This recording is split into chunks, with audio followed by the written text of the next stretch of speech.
Good afternoon. My name is Shelton and welcome to Natural Mystic. Today I want to talk to you about getting over grief. At some point or another, we all will have to deal with the loss of a loved one. And if not dealt with it properly, we can bring up issues such as depression, guilt, scared of life or death, or even the test of your faith. After 10 years of dealing with the passing of my father, I've come to realize that I didn't allow myself to grieve. And because of that, it kind of held me back from fulfilling my life's purpose and doing the things that I needed to do because I was stuck in the past so much. But ever since then, I've been kind of on a spiritual journey, and I've come to a few revelations that I think that have helped me, and I think also help other people watching this as well. The first point I want to make is that there is no such thing as death in the spiritual world as it is in the physical. Our spirits is nothing but energy, and energy doesn't really die, it's just transferred. Have you ever had a passing thought about your loved one and then you just automatically hear their favorite song on the radio, or you just walking somewhere and you smell their scent and you know for a fact it's their scent? That's their way of acknowledging their presence in our lives. The second point I want to make is that our loved ones are in a better place. Often when we lose a loved one, we think that they have the same problems and worries that they did here on earth. But instead, they only have forgiveness and love and understanding. They're not dwelling on any past issues. So what they actually want for you is to live in the moment and fulfill your own life's journey, possibly learning from their mistakes. The third point I want to make is that our loved one's mission isn't over just because they passed over.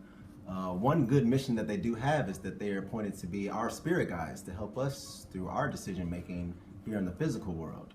So if you ever wonder if your loved one is there during like an important event such as a career change or a wedding proposal, know that they will be there showing you different signs or symbols to validate that you're doing the right thing. Now, they can't tamper with your free will or do things for you, but they can guide you in the right direction. Now, unfortunately, sometimes we can have unfinished business with our departed loved ones, such as disagreements, fights, and such things like that.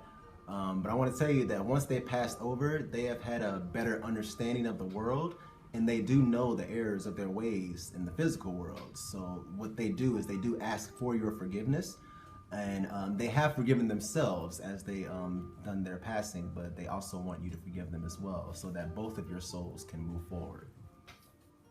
Now, another point I want to make is that a lot of us who are bereaving wonder if our loved ones are alone on the other side, or if they dealt with any pain when they've died. And I want to tell you that those are all earthly worries, and they are not alone. As soon as they cross over, they are fully embraced by different spirits, guides, family members who have passed, and honestly, it's just one big celebration because they've made it over.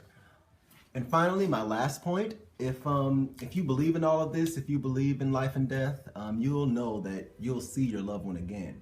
Just as they crossed over and they were embraced with open arms, so will we. And it's going to be just as good of a celebration when we pass as well. In conclusion, grief is a natural part of life, but grief is also holding on the pain of the past versus healing is moving forward. And if we stay in the present moment, think positively with prayer and higher conscious thinking, we should be all right. And that's all I have for today. Again, my name is Shelton Bradford. Thanks for watching. Like and subscribe if you like, and I'll see you soon.